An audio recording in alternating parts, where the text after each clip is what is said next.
Okay. So thank you everyone for coming for this seminar. Today we are very happy to host Ana Paula Caetano. She's a very dear friend, and yeah, she has done her master and PhD degrees at Unicamp. And during her PhD, she stayed, I think, 1 year with Fabian in the New York Botanical Garden.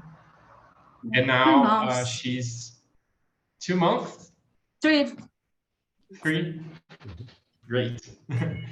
And now she's a professor at Federal University of Mato Grosso. And she has done amazing studies using structural and functional anatomy of the reproductive organs of Melastomataceae. And yeah, and it's very nice that she put all of this in ecological and evolutionary perspective. So we are very happy to have you here today, Ana. She said that she will present in Portuguese, and but I hope you enjoy and go on, Ana. Thank you. Obrigado, Ana. Thank you. Vai nessa. Hi, everyone. Eu decidi fazer a apresentação em português, porque meu inglês realmente sou limitada para falar, infelizmente. Então, reconhecendo essa limitação minha. Mas eu fiz os slides em inglês para facilitar a compreensão. Espero que eu consiga passar a mensagem aqui na apresentação. Então, eu vou falar desse sistema de reprodução, né, que é a apomixia dentro de Melastomataceae, trazendo o que se sabe, né, e trazendo algumas ideias sobre esse modo de reprodução na família. Bom, começando só explicando o que é, né, a apomixia, brevemente podemos dizer que é a reprodução assexuada através, né, por meio de sementes. E a apomixia, atualmente, ela é entendida principalmente como um desvio, né, uma alteração do processo sexuado.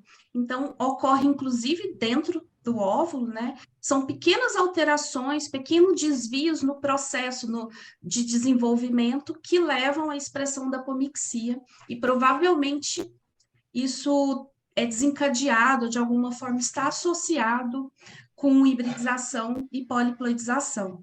Tá? Então, por exemplo, eu coloquei aqui os principais desvios, alterações que levam à apomixia. Então, a primeira da oosfera, né, formando o embrião, esses dois relacionados num tipo de apomixia. Então, isso é um desvio, já que, né, normalmente nesse processo ocorre meiose, então, pular a meiose, né, ou uma oosfera se desenvolver sem fecundação é uma alteração, ou uma outra alteração que se pode ter são células somáticas do óvulo, né, células do nucelo ou células do tegumento, que não estão diretamente relacionadas ao processo sexuado, né, essas células começam a se desenvolver em embriões, tá? Isso também é um desvio, tá?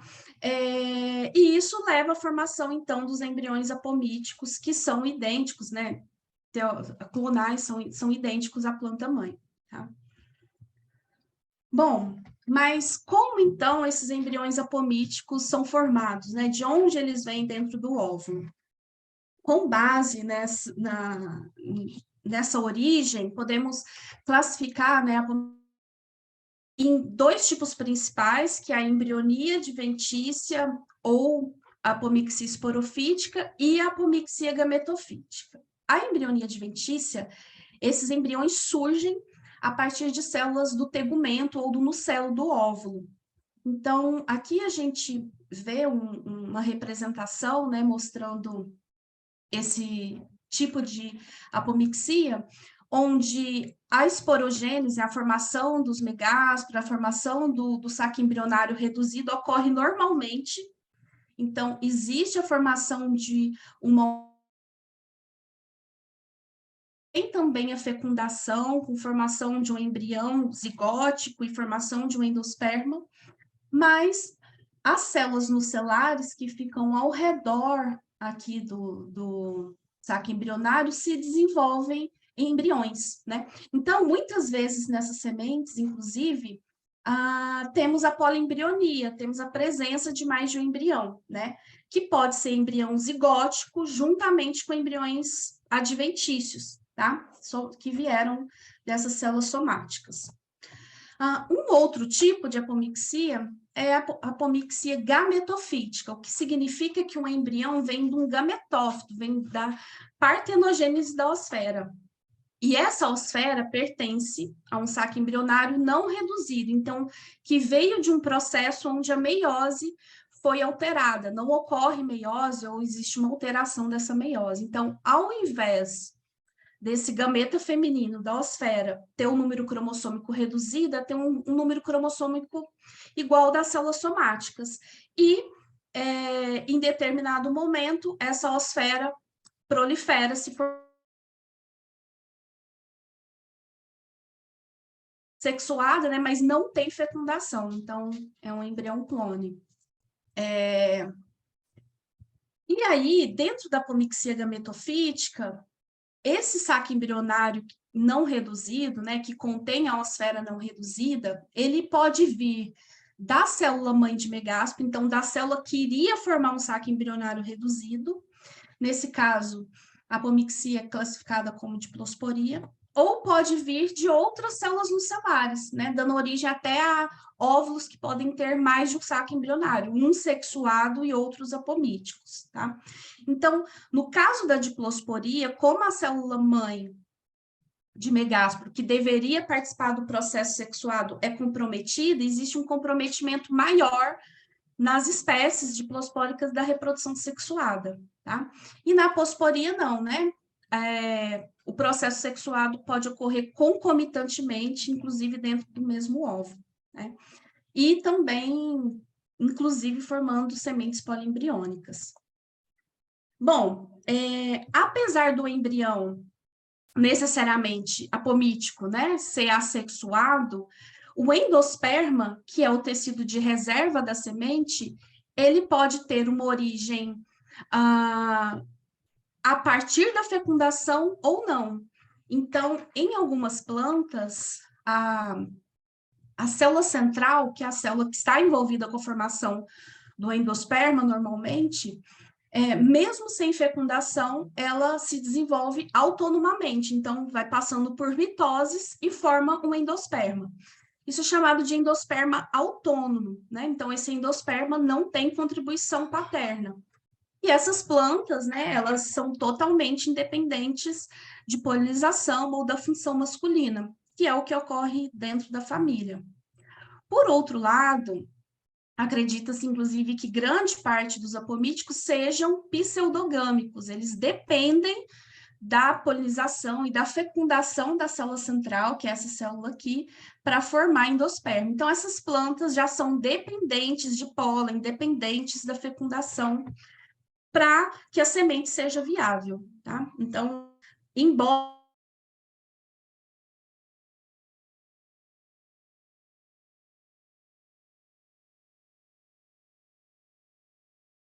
né, depois dessa introdução, falando agora da apomixia dentro de melastomatace. Eu coloquei aqui essa figura de Myconia leucocarpa, mostrando claramente aqui botões florais, né, que nem abriram, a gente já vê as pétalas secando, os estames secando e já formando frutos, né? Essa é uma espécie que foi testada quanto ao sistema de reprodução, uma espécie apomítica, e a gente vê isso aqui também acontecendo, né? Então, a flor, né, a flor nem abriu e está ocorrendo a formação dos frutos. Dentro da família, cerca aí de 65 espécies distribuídas em 7 tribos, são apomíticas, mas grande parte das plantas apomíticas se concentram dentro de micone, né? Então, aí quase 70% das plantas apomíticas estão dentro de micone. Não se sabe muito bem se porque outros grupos não foram, né, tão bem estudados quanto o micone tem sido, ou se realmente existe uma maior concentração desse sistema de reprodução dentro da tribo, o que parece ser verdade, tá? Como que se detecta, né, geralmente, a apomixia dentro de Melastomataceae? Uma vez, né, que tem se evidenciado que a apomixia em Melastomataceae autônoma, ou seja, independente de grãos de pólen, um dos testes é o teste de exclusão do pólen, né? Então, ou corta-se os estames, né, aqui no botão floral, e depois isola e acompanha a formação dos frutos, ou retira-se aqui em flores isoladas previamente, né? Retira-se aqui parte do estilete do estigma e também acompanha-se a formação do fruto, tá? Então, né, lembrando que esses dois testes, eles detectam a apomixia autônoma, já que exclui o pólen. Se existe pseudogamia em Melastomataceae, ainda é algo que não foi descrito e nós não sabemos, tá? Eu acredito que não, porque o endosperma dentro da família, ele tem um papel muito pequeno no desenvolvimento da semente, então não acredito que seja necessária a fecundação e formação do endosperma para apomixia, né, dentro do grupo. Uma outra forma de detecção é por métodos embriológicos, né, por anatomia, e desde a década de 40 já tem trabalhos que indicam apomixia dentro de espécies, por exemplo, no gênero Osbeck, aqui eles viram embriões nucelares, aqui em Rexia, sacos embrionários apomíticos, né, tem aposporia, tem trabalhos mais atuais também que utilizam isso para esclarecer, né, a apomixia, então muito mais difícil, né, custoso de se detectar por esse método, mas também esse método ele revela, né, ele pode revelar alguns detalhes do processo e muitas vezes é importante para complementar os dados do sistema de reprodução, né, do teste, né, de emasculação. É interessante que dentro da família existe uma diversidade de sistemas, uma diversidade de mecanismos de desenvolvimento apomítico, né? Então, em alguns grupos, por exemplo, como em Asteraceae ou Poaceae, a gente vê muito uma prevalência de um tipo de apomixia, ou em Rutaceae, né? Então, por exemplo, Poaceae quase sempre a aposporia, Asteraceae quase sempre a diplosporia, e dentro de Melastomataceae a gente não vê muito essa tendência, tá? Existe caso de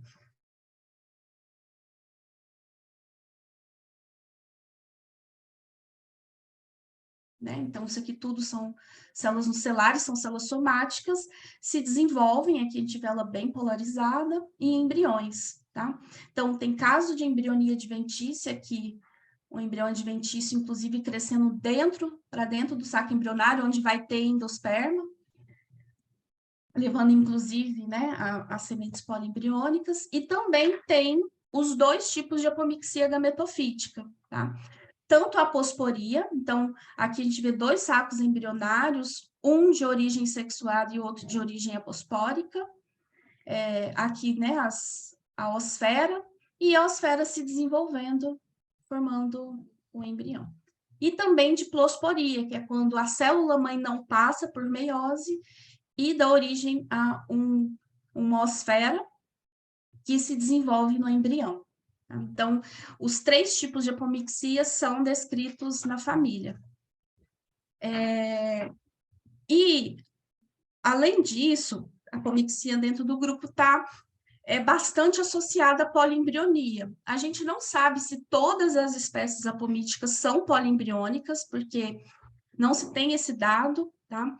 Mas das espécies poliembriônicas conhecidas, né, que têm um sistema de reprodução conhecido, todas são apomíticas, tá? Tem que se tomar um cuidado ao fazer essa relação, porque já se tem, inclusive, na literatura, outros tipos de processo levando a poliembrionia na família. Então, células o próprio embrião que se divide. Então, não necessariamente uma espécie poliembriônica é apomítica, tá?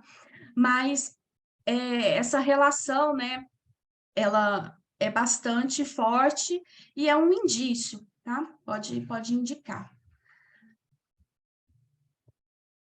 Aqui nós vemos esse quadro, né, num trabalho do Plesnan e do Paulo, nós vemos esse quadro mostrando a porcentagem de sementes poliembriônicas e o número de embriões, né, de plântulas oriundas de cada semente. Essa porcentagem de sementes poliembriônicas dentro de cada espécie é bastante diferente, inclusive pode mudar entre populações de uma mesma espécie, né? Pode de 0 ponto alguma coisa a pouco mais de 30%, que é relativamente, para plantas poliembriônicas, é relativamente baixa essa porcentagem, então, em outros grupos, a gente vê uma porcentagem muito maior, e talvez isso, né, provavelmente está relacionado com o tamanho da semente, né, que não comportaria um número grande de embriões. Tanto é que existe uma tendência clara de ter muito mais sementes com um embrião do que com 2, com 3 ou com 4, tá? Aqui, por exemplo, em Miconia fallax, né, quase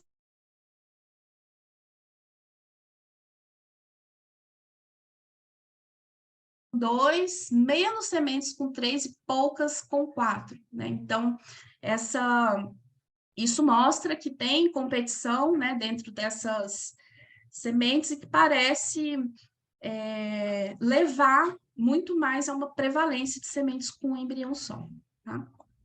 Inclusive, nas sementes com 3 ou com 4 embriões, é sempre possível ver que anomalias, né, deformidades nesses embriões, e embriões que provavelmente nem se desenvolvem, tá?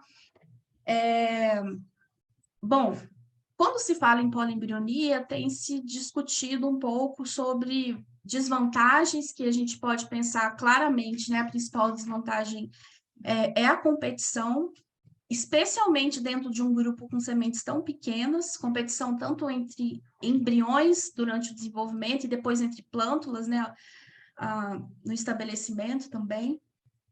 Mas tem se apontado algumas vantagens que podem estar associadas à poliembrionia, né? Tem trabalhos que mostram que existe um aumento das chances de pelo menos um embrião se desenvolver, né, em sementes que são poliembriônicas, tem mais chances ali do desenvolvimento de ao menos um embrião. E a gente pode pensar que nessas sementes poliembriônicas existe a possibilidade de se ter ali embriões zigóticos e embriões apomíticos, então embriões geneticamente distintos, né? Isso, por exemplo, para o estabelecimento de uma nova população pode ser vantajoso. Então, bom, então se pode ter embriões zigóticos e embriões apomíticos, né? Eu estou assumindo aqui que essas plantas apomíticas têm reprodução sexuada. E sim, alguns trabalhos, né, indicam que dentro da família, muitas espécies, né, existem indícios que as espécies apomíticas também, a apomixia não é a única forma de reprodução, né? Mas elas também se reproduzem sexuadamente, tá? Isso depende, obviamente, do pólen, né? Se existe formação de pólen viável. Então, quando a gente pensa nas plantas apomíticas do grupo, algumas plantas não têm nada de pólen viável, como Miconia albicans, como Miconia leucocarpa, mas que não poderiam, então, se reproduzir sexualmente, mas existem espécies, né, com uma viabilidade até alta, né, ou média aqui, que podem e isso garante eventos de polinização, tá? Então, aqui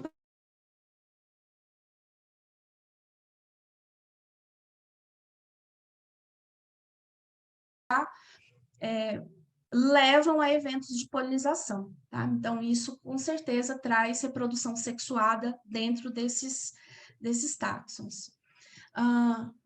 Além disso, o próprio tipo de apomixia também vai acabar influenciando na probabilidade de reprodução sexuada, tá? Sendo que a posporia e embrionia adventícia levam a possibilidades maiores, já que não tem o comprometimento do processo de formação dos sacos embrionários sexuados. Por outro lado, existem algumas espécies, poucas menos, né, mas que claramente são obrigatórias. O que seria essas espécies obrigatórias? Que só se reproduzem por apomixia, que é o caso, por exemplo, de Miconia albicans e de Miconia leucocarpa. Ambas não se tem dado de populações com pólen viável, né? E isso, né, elas ambas são diplospóricas também, um tipo de desenvolvimento que compromete a reprodução sexuada, indicando, né, que elas têm se reproduzido só por apomixia, né?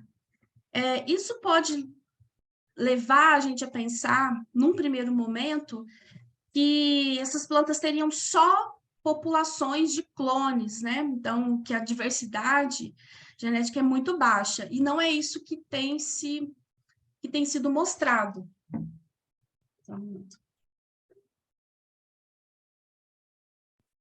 Alguns trabalhos, eles têm evidenciado que existe até uma inesperada certa diversidade. Claro que é menor quando comparada a táxons sexuados, mas existe uma certa diversidade dentro e principalmente entre populações, e que o número de clones mesmo são baixos, tá? Isso pode estar relacionado a eventos de sexualidade que pode ter acontecido em algum momento, e a um processo, por exemplo, de restituição meiótica, tá? Que inclusive já foi visto em Miconia albicans. O que seria isso, né? Nesse caso, a célula que forma o saco embrionário, que é a célula-mãe, ela passa por meiose, então com possibilidade de crossing over, por exemplo, e depois disso, né, antes de ser formado o saco embrionário, tem-se uma divisão mitótica e uma restituição nuclear, né, voltando a um número somático nesse núcleo. E aí, esse núcleo dá origem ao saco embrionário. Então, portanto, cria-se, né, por ter uma meiose, a possibilidade de crossing over, e isso explicaria, em partes, uma que tem sido mostrado dentro da espécie, que é uma espécie, pelo menos, né, até o momento, que tem se visto totalmente estéril, tá? Bom, então, fechando, né, essa questão de reprodução sexuada dentro dessas plantas apomíticas, basicamente, o que se vê é que em táxons, né, onde a viabilidade polínica é muito baixa, próxima a zero, é provável que essas plantas sejam apomíticas obrigatórias, né? Isso é reforçado por dados desse trabalho aqui do Fabiano, que ele mostra que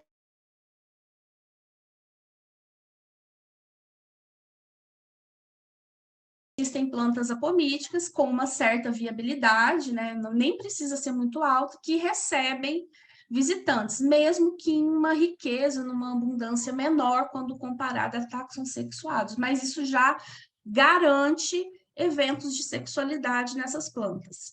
E tem uns trabalhos que trazem, né, dados assim que mesmo poucos eventos de sexualidade em grupos apomíticos já são, por exemplo, suficientes para evitar o acúmulo de mutações deletérias, né, e etc. Então, mostrando que mesmo um pouco de reprodução sexuada já é capaz de evitar, por exemplo, o acúmulo de mutações deletérias que, né, seriam desvantajosas, poderiam levar essas espécies à extinção, por exemplo. Mas, de forma geral, o que se tem é uma viabilidade de pólen bastante reduzida, né? Então, em termos gerais, se tem uma viabilidade polínica menor quando comparada nessas espécies apomíticas, quando comparadas às espécies sexuadas. Uma ou outra espécie se destaca por ter uma viabilidade maior, como Miconia petropolitana, acho que Ligustroide, se eu não me engano. Mas, em geral, né, essa viabilidade é reduzida, até porque acredita-se, né, que é provável que essas plantas tenham origem híbrida e muitas são poliploides. Tá? Aqui só mostrando que, apesar de reduzida, né, a gente vê uma diversidade, viabilidade, então plantas praticamente estéreis, como aqui, a Miconia albicans, Miconia amygdaloides, né, e plantas com alguma viabilidade, né, como Miconia auricoma, que é a antiga Lendra áurea. Tá? Então, isso muda entre as espécies e até mesmo pode mudar entre populações. Tá? Mas o que causa essa, né, a principal causa da inviabilidade de pólen dentro do grupo tem sido relacionada a alterações durante a meiose. Tá? Então, reforçando, né, uma presumida origem híbrida e poliploidia que, inclusive, tem sido vista dentro de algumas espécies. Tá? Então, é a principal causa relacionada à inviabilidade de pólen. Mas outras alterações também levam a pólens não funcionais. Tá? Então, existem anormalidades em relação ao desenvolvimento que também contribuem, né, para pólens não viáveis. Por exemplo, grãos de pólen de flores, né, que deveriam estar maduros com uma célula generativa arredondada, geralmente essa célula é alongada. Tá? Então, é como se esse grão de pólen não tivesse terminado de se desenvolver, porque após passar por essa fase arredondada, essa célula deveria se tornar alongada. Outro evento anormal durante o desenvolvimento são mitoses simétricas. Então, a mitose, né, lembrando do micrósporo na formação do grão de pólen, deveria formar duas células muito distintas, que é a célula vegetativa, como aqui maior, e a generativa, que é menor. Isso é garantido por uma mitose assimétrica, e o que se vê em alguns casos, né, uma mitose simétrica, formam duas células idênticas que não têm funcionalidade. Esse pólen não é viável, embora ele tenha citoplasma. E casos de um desenvolvimento arrastado, assim, lento, né, onde em anteras maduras se vê estágios, né, muito precoces de desenvolvimento, por exemplo, micrósporos, né? Nem teve ainda que uma mitose a flor já está aberta, né? Então, isso mostra que, além das anormalidades de meiose, existem também alterações no desenvolvimento, contribuindo com o pólen, né? Com essa questão do comprometimento do pólen. Isso provavelmente, né, em decorrência do acúmulo de mutações deletérias, né? Se a gente pensar que essas plantas, elas são totalmente independentes de pólen, né? Qualquer mutação deletéria que surge, ela não vai ter uma seleção contra isso, né? Isso pode acabar se mantendo dentro das espécies. Bom, então, essa viabilidade baixa reforça a ideia que se tem, né, dentro do grupo, de que a apomixia provavelmente está relacionada, assim como em outros grupos de angiospermas, à poliploidia. Existem poucos trabalhos que mostram isso dentro de uma mesma população. Então, um deles é o com Miconia fallax, com uma população que mostra apomixia, e o número cromossômico tetraploide, tá? mais geralmente, quando a gente faz uma busca nas referências bibliográficas, o que a gente consegue é trabalhos de sistema de reprodução e trabalhos de contagem cromossômica, né? Então, isso acaba dando para espécies que são reconhecidas como apomíticas, contagens, por exemplo, de números diploides. Mas nós não sabemos se aquela planta amostrada era uma planta apomítica. Por quê? Em grupos que têm apomixia, é muito comum se ter citótipos diploides, que são sexuados, e na mesma espécie citótipos poliploides, que são apomíticos, tá? Isso ainda não foi mostrado para melastomataceae, mas existem indícios, né? Então, essas contagens diploides dentro de espécies, né, relatadas como apomíticas, podem indicar isso, mas isso ainda não foi, de fato, demonstrado. Acho que é algo ainda a ser provado, né? Mas é difícil fazer contagem cromossômica para o grupo, né? Então, fica a pergunta ainda, né? Se é algo ainda a ser provado, se forma esses complexos agâmicos, né? De plantas poliploides e diploides. Ou se, de fato, né, dentro do grupo, alguns apomíticos são diploides, o que acontece em uma ou outra angiosperma, né? Mas não é o comum. Essa poliploidia, ela é, inclusive, utilizada para explicar um outro fenômeno que tem sido visto dentro da família, que é a partenogênese geográfica, né? Que é a capacidade dos organismos assexuados, por exemplo, os apomíticos, terem uma distribuição geográfica mais ampla, né? Ocuparem áreas maiores do que seus parentes sexuados, tá? Isso é mostrado para vários organismos, inclusive, não só para plantas, tá? E em grupos apomíticos é bem estabelecido dentro de várias famílias e foi mostrado também para melastomataceae. Então, aparentemente, as plantas apomíticas, as espécies apomíticas, têm distribuições, né, áreas de distribuição maiores dentro de um mesmo gênero, por exemplo, que as sexuadas, tá? Provavelmente, né, o que leva, o que a literatura traz como explicação para isso? Como eu falei, o fato de ser poliploides, né, trazendo novas funções, por exemplo, para essas plantas, uma presumida origem híbrida, e a segurança reprodutiva, né, especialmente ainda num grupo que é totalmente independente de pólen, tá?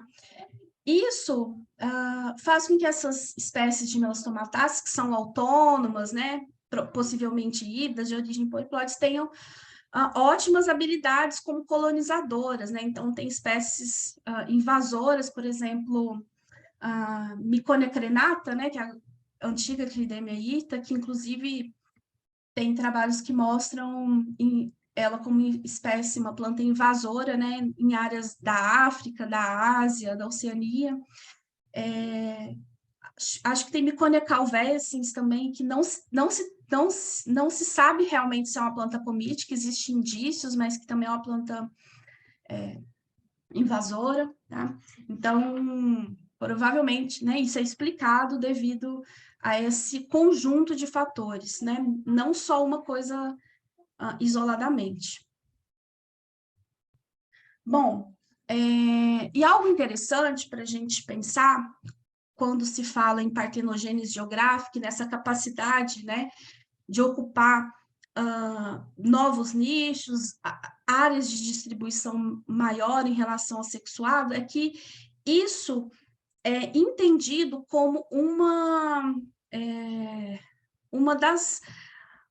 um pilar que pode levar a maiores índices de diversificação dentro de alguns grupos. Então, tem um trabalho bem interessante, né, de 2014, e que vem sendo, e que essa hipótese, né, vem sendo corroborada de que essa partenogênese geográfica e essa capacidade de maior expansão seria um dos passos, tá, para facilitar a diversificação dentro de alguns grupos, né? Por quê? A apomixia, ela não é irreversível, né? Pelo contrário, ela é reversível. E, inclusive, tem trabalhos interessantes que mostram, por exemplo, até mesmo o ambiente. Então, geralmente, fatores de estresse, como aumento de temperatura, aumento de salinidade do solo, leva ao aumento de meiose, portanto, aumento de sacos embrionários em plantas que têm apomixia gametofítica, aumento de sacos embrionários sexuados e aumento de eventos sexuados dentro de espécies apomíticas, né? Então, a proporção de sexualidade muda entre as espécies e pode mudar até mesmo devido a fatores ambientais, né? Então, existe essa, a apomixia ela é reversível, né? Então, num período de tempo, uma planta apomítica pode ser sexuada, né? Mudar para a sexualidade, tá? E isso, né, estaria relacionado isso levaria à formação de novas populações que, se isoladas, né, de alguma forma, pode formar novas espécies. E aí, uma pergunta que fica, né, e que eu acho que pode fomentar discussões, é se esse sistema de reprodução, de alguma forma, está associado à diversidade da família, se pode explicar por que alguns grupos são mais diversos que outros, né? Se a gente pensar que o grupo que mais tem, que parece concentrar espécies apomíticas é Mycone, e é o grupo mais diverso, tá? Aqui eu coloquei em vermelho os grupos que têm dados, né? As tribos, né? Que são apomíticas, e aqui mostra a diversidade dessas tribos, tá? Então, não sabemos o quanto, né? Esse sistema de reprodução pode estar facilitando, pode estar relacionado à diversificação dentro da família, mas acho que é uma ideia, né? Que pode ser pensada e testada. Bom, concluindo, o que a gente pode trazer, né, é que a apomixia dentro da família é autônoma, não há indícios e ainda não há descrições de pseudogamia. A viabilidade polínica ela é reduzida, principalmente devido a alterações na meiose, mas também devido a anormalidades, outras anormalidades no desenvolvimento. Plantas que têm um total comprometimento da função masculina, né, plantas estéreis, se reproduzem obrigatoriamente por apomixia, mas o que parece é que mesmo um pouco de pólen já leva a visitas e já leva, né, a possibilidade de reprodução sexuada. Então, na verdade, o que se tem, né, aparentemente são plantas pseudogâmicas, obviamente em maior ou menor proporção de sexualidade dentro desses táxons. Existe uma certa diversidade dentro. Isso não foi testado em várias espécies, né? Mas pelo menos para uma das espécies que foi testado, existe uma certa diversidade genética, o que num primeiro momento não era esperado e que é explicado por questões de desenvolvimento, de como essas espécies surgiram.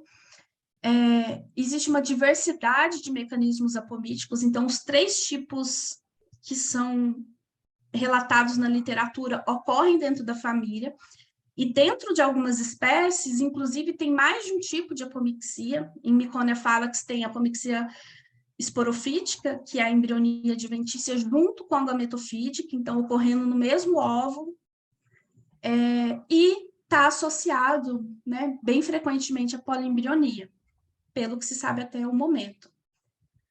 E o que fica de perguntas ainda é se realmente existe essa concentração em Mycone e por que, né, dessa concentração dentro de plantas apomíticas dentro de alguns grupos, especialmente dentro de Mycone. Será que existe uma facilidade, né, de formação de híbridos e isso explica a maior concentração de apomixia dentro dessa tribo?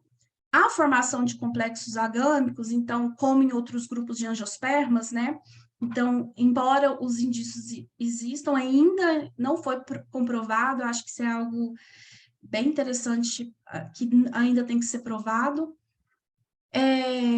E também se a apomixia, se esse sistema de reprodução leva ou não, né, à diversificação, pode ou não estar relacionado à diversificação dentro do grupo, como tem sido mostrado para outras famílias, tá?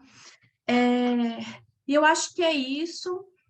Acho que é um modo de reprodução muito interessante, relativamente não tão incomum dentro da família. Então, acho que tanto quem trabalha com a parte sistemática ou de ecologia reprodutiva, acho que sempre tem que ter em mente, né, que essas plantas podem estar também se reproduzindo por apomixia, e que é um modo de reprodução que deve ter surgido, né, devido a esses eventos de hibridação e poliploidização, e que permitiu essas plantas continuar se reproduzindo, né, até que elas voltem, talvez num determinado tempo aí, a se reproduzirem sexuadamente. Se é, né, difícil de se dizer isso, mas acho que são essas as ideias. Espero que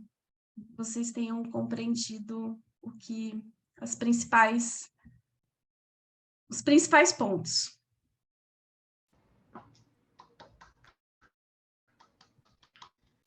Thank you, Ana, for this amazing talk. And yeah, this is the first talk of the year, by the way. So we are very honored to have you here today. And now we are open for questions, and we can help to translate if necessary. Yeah. So if you want to ask a question, please go ahead and you can unmute yourself and ask directly. There's only about 25 of us here, so that should be okay. Or if you prefer to write it in the chat, that's fine. And then either Vinny or I will go. Anybody wants to start? If not, I always have questions. So I'm gonna start. Go on, yeah. So is it, you say that most of the species that have been reported to have apomictic are within Myconium, but is that because Myconium has 1/3 of the species in the family, so it's just it's concentrated there? The other thing too, the people that work in apomixis also work in the areas where Myconia tends to be common, or is there something more, like, compared to other tribes in the family, Myconia has the smallest, or the not the smallest, but the less complex anthers compared to other things in the family that have very complex anthers. So it seems that if you are investing so much in anthers, it might not be great to then not use that pollen. I don't know if there is a relationship there, if you have any thoughts on that.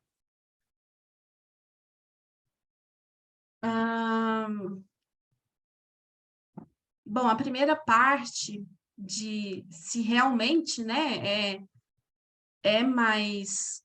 é concentrado em Mycone, ou se é porque é mais estudado, ou é um grupo mais com maior número de espécies. Eu acredito que seja um pouco das duas coisas. Sim, realmente parece concentrar. Como a poliembrionia, por exemplo, é um indicativo, tem um trabalho do Klesnan, de 2012, que eu citei aqui, que ele mostra poliembrionia para mais de 50 espécies, nem todas de sistema reprodutivo conhecido. E é notório que algumas tribos têm maior número de espécies com poliembrionia. Por exemplo, Mycone, Lavoisier agora, né?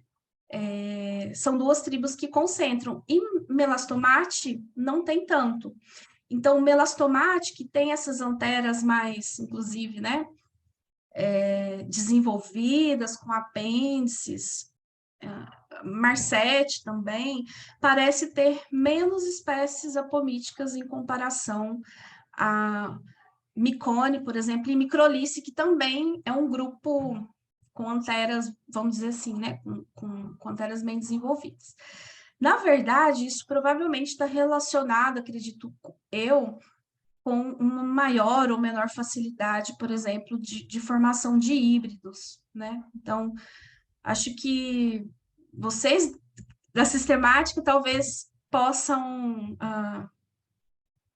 ajudar melhor respondendo se nesses grupos, por exemplo, existe uma maior facilidade ou não, né? Em comparado, por exemplo, a melastomate, que é um grupo que tem registro, é um grupo bem estudado do ponto de vista, relativamente, né, que é grande também, do ponto de vista reprodutivo, mas que não tem tantas espécies apomíticas, tá? Então, não sei se é um grupo onde, né, é mais difícil, por exemplo, a formação, menos comum, né, a formação de híbridos. Tá? Bom, as anteras ali, né, aparentemente não tem função, mas imagina que esse é um evento que surge meio que ao acaso, forma-se um híbrido e por algum motivo isso desencadeia alterações num processo, nos eventos de reprodução sexuada que acaba expressando a apomixia, né? Então, não sei se ao longo do tempo, né, de um tempo evolutivo, pode-se ir perdendo algumas condições relacionadas à reprodução sexuada ou não. Essa é uma pergunta que fica, assim. Aparentemente, o que acontece é que, como realmente não precisa de pólen, pelo menos o pólen responde, assim, né? Então, a gente tem quase sempre muito pouco pólen. Claro, em decorrência de alterações de meiose, mas também porque outras mutações deletérias estão sendo repassadas, né? Então, talvez isso também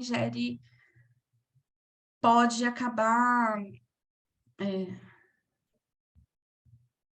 levando, né, sei lá, algumas condições relacionadas à reprodução sexuada podem ser perdidas, não sei, mas isso não é claro, né? Não, o que a gente vê não é isso. More E a reprodução questions. sexuada normalmente é mantida, né? Em grande parte. Any other question? Anna, I have a question related to the hybridization as the origin of apomictic species. And I just want to know if this is what kind of hybridization? Is this between species or this hybridization is within the same species?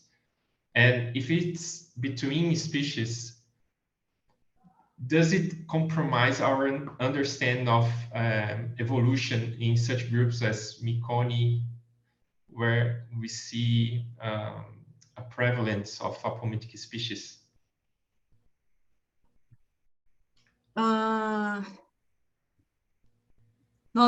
Não se sabe, né, se é entre espécies ou entre citótipos, por exemplo, mas provavelmente entre de distintas espécies, né, formando um híbrido. Então, mas assim, dentro do grupo, a gente não tem ideia, por exemplo, de uma planta pomítica, quais seriam os parentais, né, se eles ainda existem, não se sabe.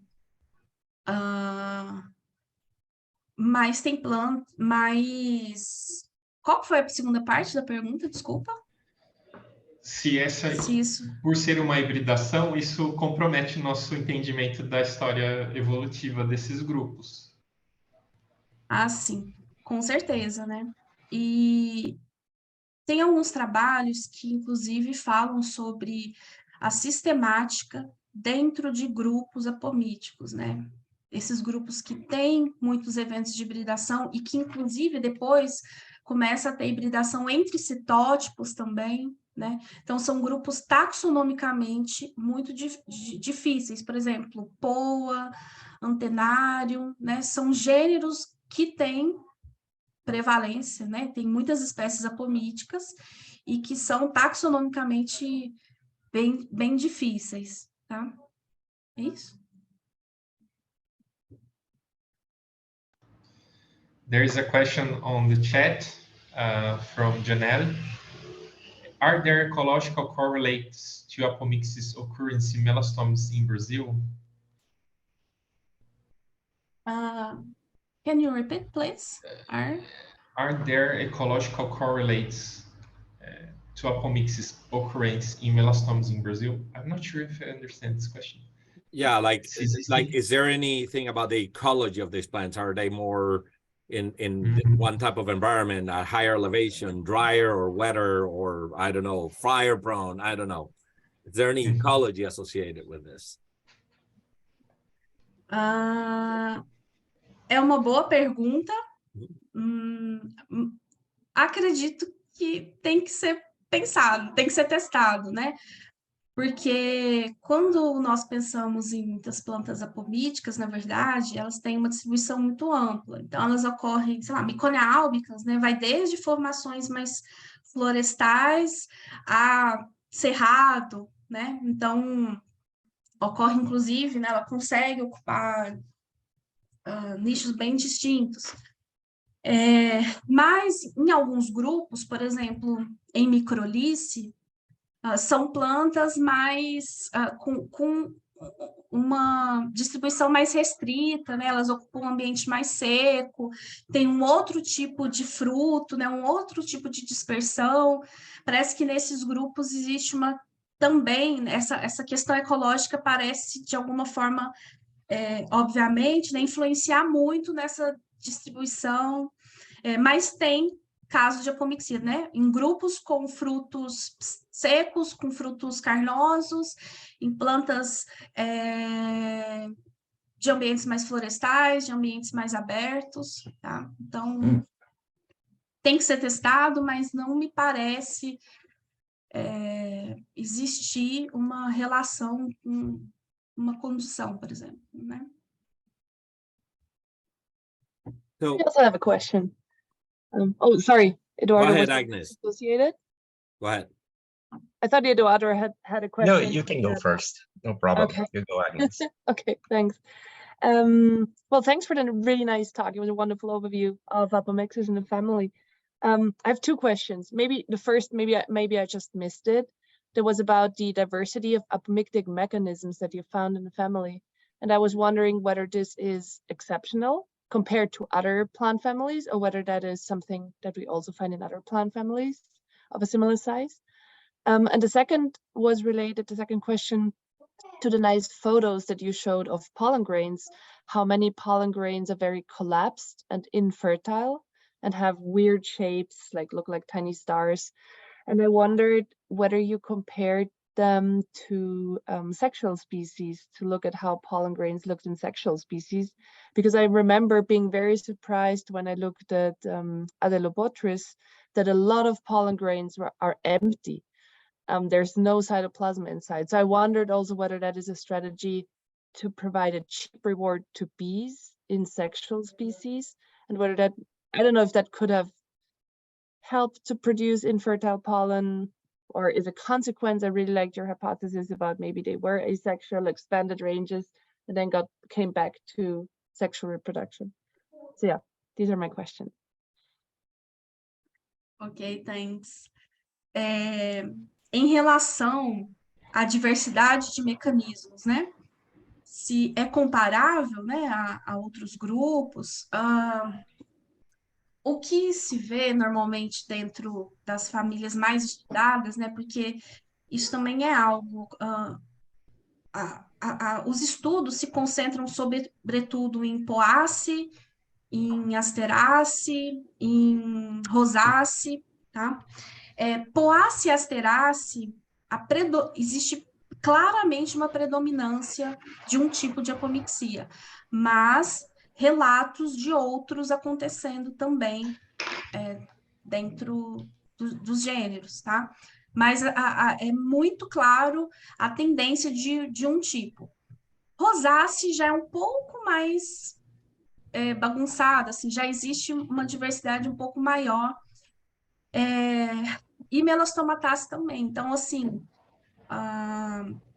eu acho que Melastomata, o que tem se visto, né, não são muitas espécies que têm dados do tipo de desenvolvimento, mas é surpreendente, assim, que tenha no mesmo gênero, na mesma espécie, inclusive, a embrionia adventícia e a apomixia gametofítica, que são dois tipos completamente diferentes, provavelmente muito distintos, né? Quando a gente pensa nos dois tipos de apomixia gametofítica, eles são muito similares, né? É muito pouca diferença. É qual célula que vai formar o saco embrionário, mas quando se pensa em apomixia esporofítica e gametofítica, é muito distinto, tá? E se tem os dois tipos dentro do mesmo gênero, tá?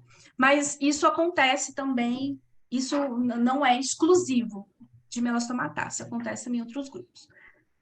Em relação ao pólen, né? Realmente, esses grãos vazios que a gente vê só com a exina, né?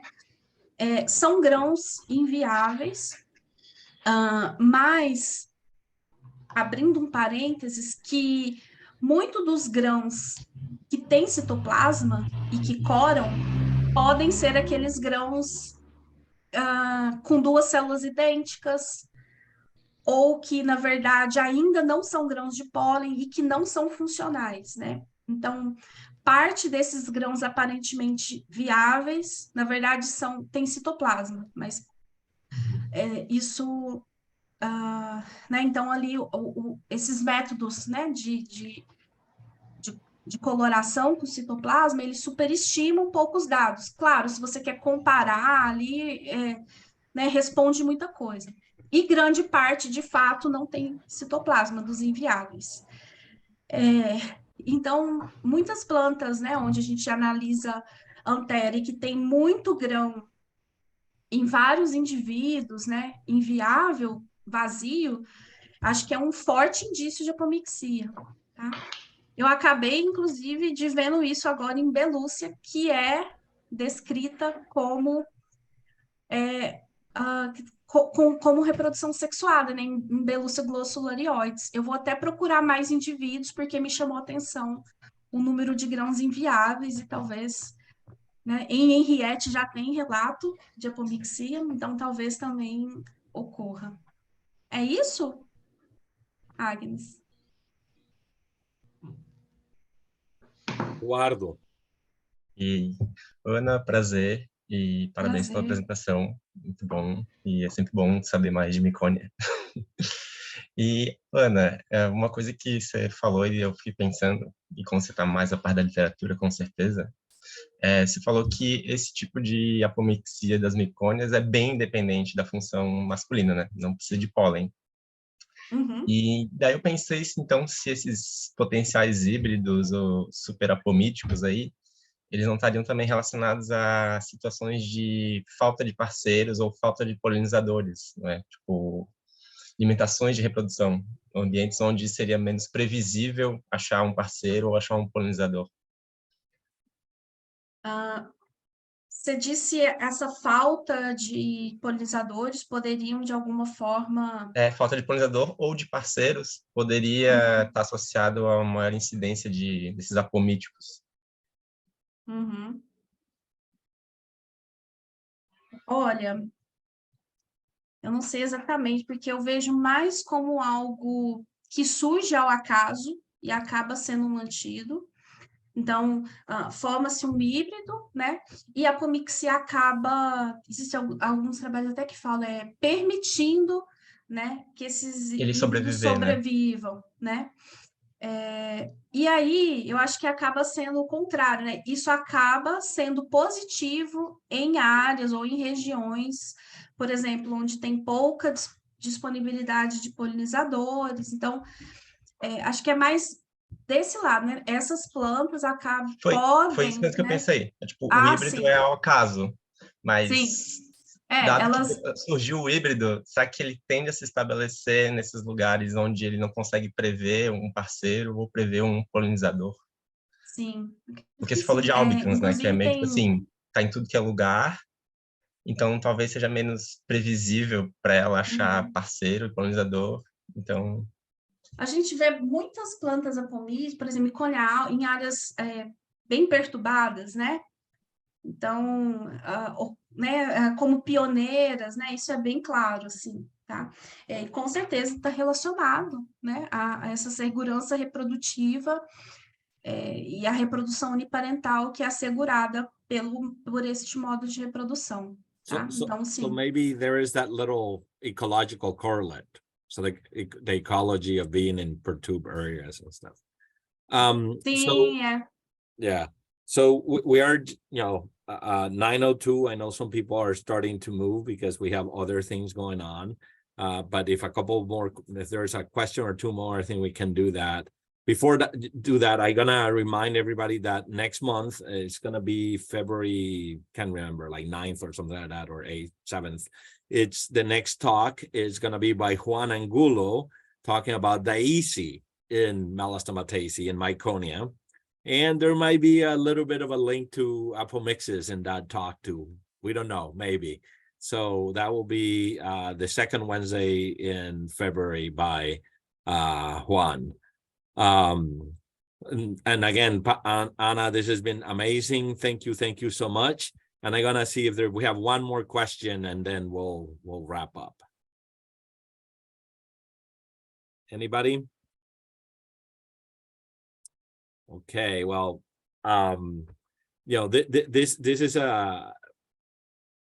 one thing that I have to say about this talk is that I don't know that people understand how technically beautiful is the work, the microscopy work that you do. This is a labor of patience, very careful work, and if you haven't done this, it's I mean, I have tried and I have failed. And Anna, you have beautiful hands. I have to say that, in addition to the beautiful mind that puts all of this together. So congratulations. Thanks. Very true. Thank you, everyone. Thanks. See you in about 3 weeks. Thank you, Anna. Thank you, Anna. Thank you, everybody. See you. Thank you, everybody. Bye-bye. Great. Oh,